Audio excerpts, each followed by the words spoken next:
Hello everyone, and welcome to a pros and cons of the demo for the video game Cthulhu the Cosmic Abyss. On Not Now Mom, I'm gaming.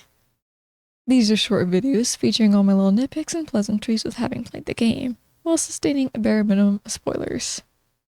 Keep in mind demo reviews do not reflect the full release of a game, as many things can change from demo to release. Let the reviewing begin. Pros. Sonar helps you find objects. You have a keybind you can use that acts as a literal sonar which will highlight objects around you that you can investigate. Not that everything will be super beneficial to you in the moment, but they're worth looking into. I'm happy when detective types of games throw this ability in, that way we don't have to look all over the place for things that may or may not help with their objective.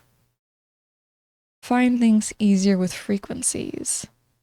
Once you understand how the sonar menu works and you get a handle on choosing what frequencies you need to find certain things, it makes it so much easier to find what you actually need to progress forward. Like with the powering of the station section for me, it gave me such a hassle. Once I figured out the frequencies, I found what I needed. It just took me way too long to figure out how frequencies even worked and what to pair with what. Because you can pair up to 3 material components, let's say, and as long as those 3 are connected somehow, your sonar ability will point them out in the environment.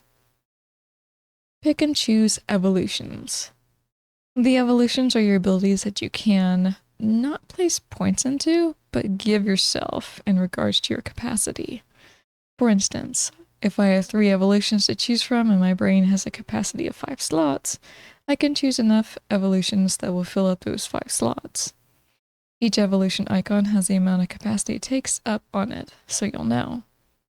I think from what I could glean from my playthrough, that you can choose whichever evolutions you want on the fly, as long as you have enough capacity for them. I'm not sure if this is a game where if you choose certain ones, you're stuck with them. Which makes the evolution system even nicer if that's the case. Cons. Are we okay when we jump?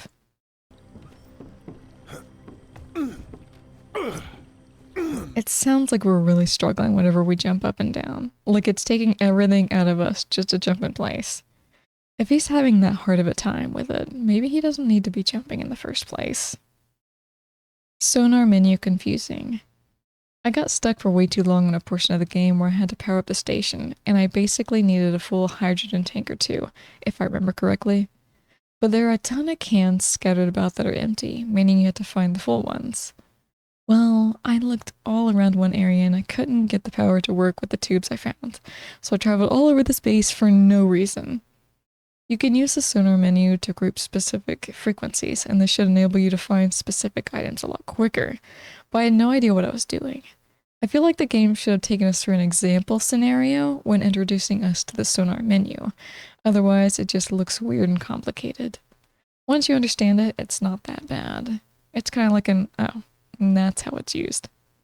But the fact that it took me forever and a half on a demo in order to figure out how it really is supposed to work is annoying. Fiddling with our wrists during downtime. For some reason, when we haven't moved in a while, our character will rotate his wrist or kind of fiddle with it, and he does this so often it somehow triggers my anger.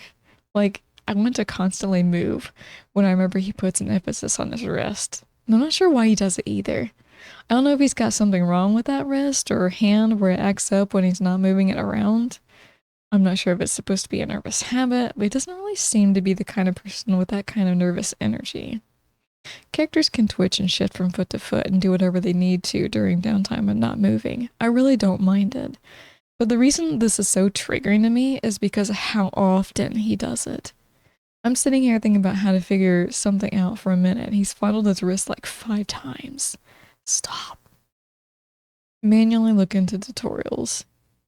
When you come across something you've not done before, a tutorial for it does pop up, but you have to go into the menu to see it. And I'm one of those people that are busy looking at the things in front of me that half the time I'm not going to think about going into the menu to figure something out. Now, I understand that this is a me problem, don't worry, but I prefer games that give you a tutorial up front instead of having you look for it yourself, especially if it's something as complex as this game gives you. And that's the end of our pros and cons review of the demo for the game Cthulhu the Cosmic Abyss. Thanks for watching everyone, and don't get in too much trouble when you say Not now, Mom. I'm gaming.